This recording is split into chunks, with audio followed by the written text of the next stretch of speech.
Hi friends, Sunu which വ്ളോഗ്സിലേക്ക് എല്ലാവർക്കും സ്വാഗതം. എല്ലാവർക്കും എൻ്റെ ഹൃദയം നിറഞ്ഞ ഓണാശംസകൾ ഇൻ അഡ്വാൻസ്. ഓണാശംസകളൊക്കെ പറഞ്ഞിട്ട് തുടങ്ങാമെന്നിരുന്നത് വേറെ ഒന്നും കൊണ്ടല്ല, ഓണം റിലേറ്റഡ് ആയിട്ടുള്ള വീഡിയോസാണ് ഇനി അങ്ങോട്ട് ചെയ്യാൻ പോകുന്നത്. റിലേറ്റഡ് ആയിട്ടെന്ന് വെച്ചാൽ നമുക്കൊക്കെ എത്ര ഓണം ഇല്ല പറയുമെങ്കിലും നമ്മൾ വീട്ടിലൊരു ചെറിയ സദ്യയെങ്കിലും ഉണ്ടാക്കാത്തവരാരും കാണത്തില്ല. അപ്പോൾ അതുകൊണ്ട് തന്നെ ഓണസദ്യയിൽ വരുന്ന വിഭവങ്ങൾ ഓരോ ദിവസവും ഓരോ വീഡിയോ ആയിട്ട് സീരീസ് പോലെ ചെയ്യാനാണ് കരുതിയിരിക്കുന്നത്.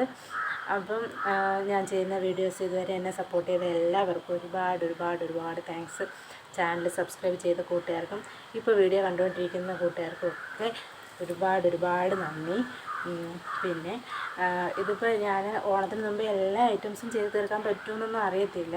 എന്നാലും എന്നെക്കൊണ്ട് കഴിയുന്ന മാക്സിമം ഐറ്റംസ് ചെയ്യാനാണ് പ്ലാൻ ചെയ്തിരിക്കുന്നത്. ഓരോ ദിവസവും ഓരോ ഐറ്റംസായിട്ടാണ്. അതിൽ ചിലപ്പോൾ ഞാൻ ചെയ്യുന്ന രീതി നിങ്ങൾ ചെയ്യുന്ന രീതിയൊക്കെ വ്യത്യാസം ഉണ്ടായേക്കാം. ഇത് കൂടുതലും ഇത് സദ്യ അങ്ങനെ ചെയ്തിട്ടില്ല, അറിഞ്ഞുകൂടാ അങ്ങനെയുള്ള എൻ്റെ ഫ്രണ്ട്സിന് വേണ്ടിയിട്ടാണ് ഞാൻ ഈ വീഡിയോ ഉദ്ദേശിക്കുന്നത്. അപ്പം ഞാൻ ചെയ്യുന്നതിൽ, അതായത് വീഡിയോ ചെയ്ത് സദ്യ ചെയ്യാൻ അറിയാമെങ്കിലും അതിൽ ഞാൻ ചെയ്യുന്നതിൽ എന്തെങ്കിലുമൊക്കെ വെറൈറ്റി നിങ്ങൾക്ക് കാണുന്നുണ്ടെങ്കിൽ അത് പരീക്ഷിക്കാമല്ലോ. അപ്പോൾ അങ്ങനെയാണ് നമ്മളിന്ന് വീഡിയോ ചെയ്യാൻ ഉദ്ദേശിക്കുന്നത്. അപ്പം ഇന്ന് നമ്മൾ ആദ്യമായിട്ട് ചെയ്യാൻ പോകുന്നത് വെള്ളരിക്ക പച്ചടിയാണ്. തൊടുകറിയായിട്ട് ചെയ്യുന്ന വെള്ളരിക്ക പച്ചടിയാണ് നമ്മളിന്ന് ചെയ്യാൻ പോകുന്നത്. അപ്പോൾ നമുക്ക് വീഡിയോയിലേക്ക് കിടക്കുന്നതിന് മുമ്പ് ഈ ചാനൽ ഇതുവരെ സബ്സ്ക്രൈബ് ചെയ്യാത്തവർ സബ്സ്ക്രൈബ് ചെയ്യുക, ബെല്ലൈക്കൺ ഓൾ ഓപ്ഷൻ കൊടുക്കുക. അപ്പോൾ ഞാനിടുന്ന എല്ലാ വീഡിയോസും നോട്ടിഫിക്കേഷൻ നിങ്ങൾക്ക് കിട്ടുന്നതായിരിക്കും. പിന്നെ ലൈക്ക് ചെയ്യുക, ഫ്രണ്ട്സിനൊക്കെ ഷെയർ ചെയ്ത് കൊടുക്കുക വീഡിയോ ഇഷ്ടമായ. അപ്പോൾ നമുക്ക് വീഡിയോയിലേക്ക് പോവാം.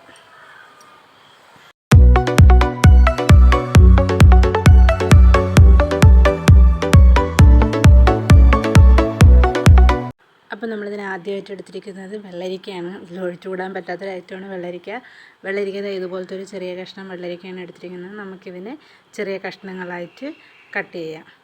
ഇതുപോലെ ചെറിയ കഷ്ണങ്ങളാക്കി കട്ട് ചെയ്തതിന് ശേഷം ഇതിനെ നമുക്ക് വേവിക്കാനായിട്ട് നമുക്കൊരു പാത്രത്തിലേക്ക് ഈ അരിഞ്ഞു വെച്ചിരിക്കുന്ന വെള്ളരിക്കയെല്ലാം കൂടെ ഒരു പാത്രത്തിലാക്കുക. ഇനി ഇതിലേക്ക് ഒരു ചെറിയ പച്ചമുളക് എരിവിന് വേണ്ടിയിട്ടാണ്. മൊത്തം നമ്മൾ 2 പച്ചമുളക് ആഡ് ചെയ്യും.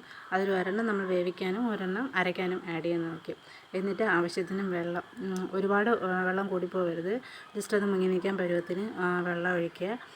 ഇനി അതിലേക്ക് ആഡ് ചെയ്യേണ്ടത് ഉപ്പാണ്. ഇതുപോലെ ആവശ്യത്തിന് ഉപ്പ് ചേർത്തതിന് ശേഷം നന്നായിട്ട് ഒന്ന് മിക്സ് ചെയ്തിട്ട് നമുക്കിത് വേവിക്കാനായിട്ട് വയ്ക്കാം.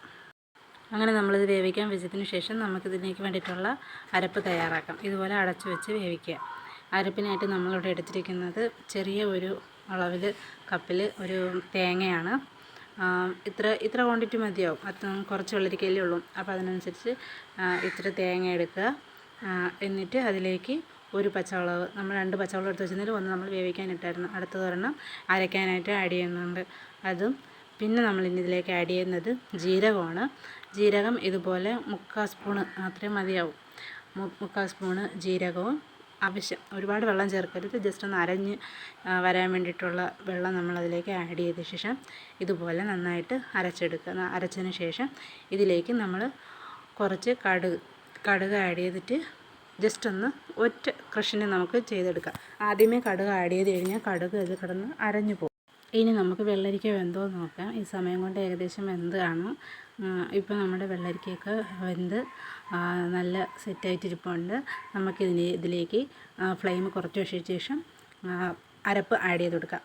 അരപ്പ് ചേർത്തിട്ട് ഈ തേങ്ങയുടെ പച്ചമണം ഒന്ന് മാറുന്നത് വരെ നമുക്കിതിനെ വേകാൻ വയ്ക്കാം. ഒരുപാട് തിളയ്ക്കരുത്, ജസ്റ്റ് തീ കുറച്ച് വെച്ചിരുന്നാൽ മതി. അപ്പോൾ ചെറിയൊരു വേവും, ഒരുപാട് തിളച്ചത് പിരിന്ന് പോകത്തുമില്ല. ആ സമയം കൊണ്ട് നമുക്ക് ഇതിന് വേണ്ടിയിട്ടുള്ള തൈര് എടുക്കാം. തൈര് ഞാൻ തേങ്ങ എടുത്ത് അതേ ബൗളിൽ, ചെറിയൊരു ബൗളിലാണ് എടുത്തിരിക്കുന്നത്. എന്നിട്ട് നമുക്കിതിന് ഫോർക്കോ സ്പൂണോ എന്തെങ്കിലും ഉപയോഗിച്ചിട്ട് നമുക്കിതിനൊന്ന് ജസ്റ്റ് ഇളക്കി കൊടുക്കാം. ഇളക്കി ഉടച്ചതിന് ശേഷം നമുക്കിത് വെള്ളരിക്കയിലോട്ട് ഒഴിച്ചു കൊടുക്കാം. വെള്ളരിക്കയിൽ ഒഴിക്കുമ്പോഴത്തേക്കും തിളയ്ക്കാൻ പാടില്ല, തിളച്ചാൽ ഇത് പിരിന്ന് പോകും. നമുക്കപ്പോഴത്തേക്ക് ഇത് കൂട്ടിലോട്ട് ഒഴിക്കാം. ഇപ്പം ഏകദേശം തേങ്ങയും ഇതൊക്കെ ഒന്ന് തിളച്ച് തേങ്ങയുടെ പച്ചമണമൊക്കെ മാറിയിട്ടുണ്ടാകും. നമുക്കിതിലേക്ക് തൈര് ആഡ് ചെയ്ത് കൊടുക്കാം. തൈര് ആഡ് ചെയ്യുന്ന സമയത്ത് ഫ്ലെയിം ഓഫായിരിക്കണം. ഓഫ് ചെയ്തതിന് ശേഷം വേണം ആഡ് ചെയ്ത് കൊടുക്കാനായിട്ട്. എന്നിട്ട് ഇത് നന്നായിട്ടൊന്ന് മിക്സ് ചെയ്യുക. ആ ചെറിയൊരു ചൂടിൽ തന്നെ ഇത് തൈരൊന്ന് നന്നായിട്ട് മിക്സ് ചെയ്തെടുക്കുക. അപ്പം ഇതിന് നമുക്ക് ഒരുപാട് ചേരുവകളോ അല്ലെങ്കിൽ ഇത് ചെയ്യാനോ ബുദ്ധിമുട്ടോ അങ്ങനെയൊന്നും ഉള്ള ഒരു കറിയല്ല. ഏറ്റവും എളുപ്പമായിട്ട് നമ്മുടെ വീട്ടിൽ എപ്പോഴും കാണുന്ന ഐറ്റം വെച്ച് ചെയ്യാൻ പറ്റിയ ഒരു ഐറ്റമാണ് വെള്ളരിക്ക പച്ചടി എന്ന് പറയുന്നത്. അപ്പോൾ ഇതുപോലെ ഈ പരുവത്തിന് കിട്ടും. ഇതുണ്ടോ, നമ്മളിതിപ്പം വെള്ളം കൂട്ടി വെച്ചിരുന്നെങ്കിൽ ഇത് ഒരു ഒഴിച്ചെടുക്കാൻ പറ്റുന്ന രീതിയിലായിരുന്നു. ഇത് നമുക്ക് ഇലയിൽ നമുക്ക് തൊടുകറിയായിട്ട് വെക്കാൻ പരുവത്തിനാണ് ഇപ്പോൾ ചെയ്തെടുത്തിട്ടുള്ളത്. ഇനി ഇതിലേക്ക് നമ്മൾ കടുക് വറുത്തൊഴിക്കണം. കടുക് വറുക്കാനായിട്ട് ഒരു ചട്ടി അടുപ്പത്ത് വയ്ക്കുക. അതിലേക്ക് വെളിച്ചെണ്ണ ഒഴിച്ച് കൊടുക്കുക. വെളിച്ചെണ്ണ ഒന്ന് ചൂടായി വരുമ്പോഴത്തേക്ക് കുറച്ച് കടുക് ഇട്ട് കൊടുക്കുക. കടുക് നന്നായിട്ട് പൊട്ടി വരുമ്പോഴത്തേക്കും ചെറിയ ഉള്ളി ചെറുതായിട്ട് അരിഞ്ഞിട്ട് ഇട്ട് കൊടുക്കുക. ചെറിയ ഉള്ളിയുടെ കൂടെ തന്നെ വറ്റൽമുളക് 1-2 കഷ്ണം അതും കൂടെ ഇട്ട് കൊടുത്തിട്ട് പിന്നെ അതൊന്ന് നന്നായി മൂത്ത് വരുമ്പോഴത്തേക്ക് അതിലേക്ക് കറിവേപ്പിലയും കൂടെ ആഡ് ചെയ്തെടുക്കണം. എന്നിട്ട് ഇത് നന്നായിട്ടൊന്ന് ചൂടാക്കി കറിവേപ്പിലയും കൂടെ ചൂടായ ശേഷം നമുക്കിത് നേരെ പച്ചടിയിലേക്ക് ഒഴിക്കാം. പച്ചടിയിലേക്ക് അതത്രയും കടുവറുപ്പ് ഞാൻ ഒഴിക്കുന്നുണ്ട് കേട്ടോ. അത് ഒരു കൈൻ്റെ മൊബൈൽ പിടിച്ചിരിക്കുന്നതുകൊണ്ടാണ് ഫുള്ളായിട്ട് ഇടുന്നത് കാണിക്കാൻ പറ്റാത്തത്. അതെല്ലാം ഇട്ടിട്ടുണ്ട്. അതിനുശേഷം നമ്മളിതൊന്ന് ചെറിയൊരു സ്പൂൺ വെച്ച് ഇതിങ്ങനെ ഇളക്കി മിക്സ് ചെയ്ത് കൊടുക്കുക. ഇത്രയേ ഉള്ളൂ വെള്ളരിക്ക പച്ചടി. ഇത് നമുക്ക് സദ്യയുടെ കൂടെ ഉണ്ടാക്കാം. അല്ല നമ്മൾക്ക് ഉച്ചഭക്ഷണത്തിൽ ആഡ് ചെയ്യാനായിരുന്നാലും ഈ ഒരു പച്ചടി നമുക്ക് ഉണ്ടാക്കി കഴിക്കാവുന്നതാണ്. അപ്പോൾ ഇത്രയും സിമ്പിളായ ഒരു പച്ചടിയാണ് നമ്മളിന്നിവിടെ ചെയ്തത്. അപ്പം വീഡിയോ എല്ലാവർക്കും ഇഷ്ടപ്പെട്ടെങ്കിൽ ലൈക്ക് ചെയ്യുക, ഷെയർ ചെയ്യുക, ചാനൽ സബ്സ്ക്രൈബ് ചെയ്തിട്ടില്ലെങ്കിൽ അതും കൂടെ ചെയ്യുക. അടുത്ത വീഡിയോയിൽ കാണുന്നവരെ ബൈ ബൈ.